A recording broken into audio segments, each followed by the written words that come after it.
Hola, buenos días, maestro, compañeros. Un gusto saludarlos y esperando que todos se encuentren muy bien de salud. Hace aproximadamente 2 años veíamos largo el trayecto que conlleva el estudio de un doctorado. Hoy por hoy estamos cerca de la recta final. Enhorabuena para cada uno de ustedes por el próximo logro. Sin más preámbulo, pasamos al video tutorial de la materia. Marco jurídico de las instituciones educativas.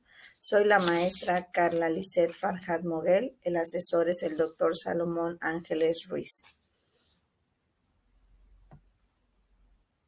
Este video tutorial consta de 3 temas. El primero, marco jurídico internacional de la educación como derecho humano. Segundo tema, Convención sobre los derechos de las personas con discapacidad. Primer Tratado de Derechos Humanos del siglo XXI. Y el último tema, exigibilidad del derecho a la educación. El marco jurídico del derecho a la educación viene desde la Declaración Universal de los Derechos Humanos, en cuanto señala que toda persona tiene derecho a la educación. Por su parte, la UNESCO aprobó la Convención relativa a la lucha contra las discriminaciones en la esfera de la enseñanza, tipificando tal figura como toda distinción, exclusión, limitación o preferencia fundada en la raza, el color, el sexo, el idioma, la religión, las opiniones políticas o de cualquier otra índole, el origen nacional o social, la posición económica o el nacimiento que tenga por finalidad o por efecto destruir o alterar la desigualdad del trato en la esfera de la enseñanza.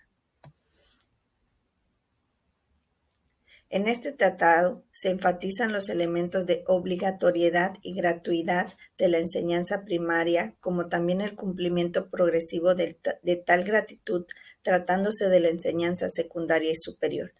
Para estos dos últimos niveles de enseñanza se acentúa la importancia del acceso al proceso educativo. Por su parte, la Convención Americana de los Derechos Humanos señala que los padres, y en su caso los tutores, tienen derecho a que sus hijos o pupilos reciban la educación religiosa y moral que esté de acuerdo con sus propias convicciones, lo que coincide con las prescripciones del Pacto Internacional de Derechos Civiles y Políticos, entre otros, en cuanto a la convivencia armónica de los distintos sectores, cualquiera que sea su religión. Esta imagen ejemplifica lo comentado en las diapositivas anteriores. Físicamente somos diferentes, pero tenemos los mismos derechos.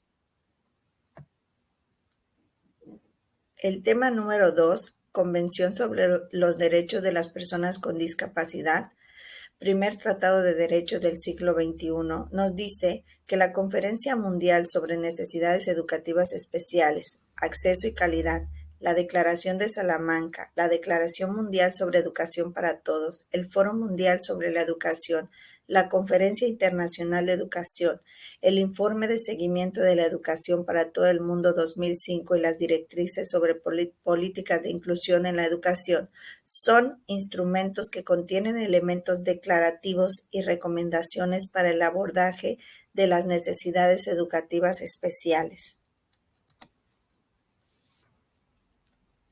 No obstante, se puede afirmar que la Convención sobre los Derechos de las Personas con Discapacidad es el documento vinculante que de manera específica aborda dicha diversidad, tratándose de las personas con discapacidad, entregando un soporte normativo a la educación inclusiva a todos los niveles, así como la enseñanza a lo largo de la vida. De este modo, serán objetivos de un sistema de educación inclusiva, el inciso A, desarrollar plenamente el potencial humano y el sentido de la dignidad y la autoestima, reforzar el respeto por los derechos humanos, las libertades fundamentales y la diversidad humana. B, desarrollar al máximo la personalidad, los talentos y la creatividad de las personas con discapacidad, así como sus aptitudes mentales y físicas. Inciso C, hacer posible que las personas con discapacidad participen de manera efectiva en una sociedad libre.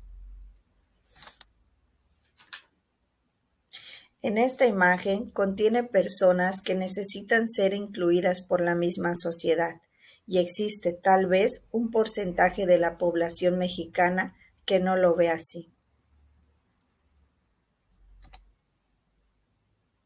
El último tema, exigibilidad del derecho a la educación. Cabe señalar que el contenido del derecho a la educación es el reflejo de un largo proceso de evolución sociojurídico. De este modo, al observar el marco internacional precedente, podemos aseverar que la educación no solo se agota en parámetros formales como la exigencia de los establecimientos educativos, cuerpos docentes y estudiantes. En efecto, dichos instrumentos normativos aportan diversas vertientes que configuran el contenido al derecho a la educación. Por otro lado, es importante señalar que la calidad es un pilar de derecho a la educación, el cual puede a su vez considerarse como un resumen en el cumplimiento de todos los demás elementos anteriormente señalados. No es posible hablar de educación sin su necesario vínculo a la calidad de la misma. Restar este elemento comprensivo sería dejar el derecho a la educación como una expresión nominal del precario contenido. A continuación, la siguiente imagen incluye el derecho a la educación y cada una de las esferas y recuadros que aparecen ahí engloban lo que es el derecho a la educación. Tenemos que tener equidad, calidad, universalidad, derecho a aprender, igualdad de oportunidades. Sin más, por el momento me despido. Muchísimas gracias.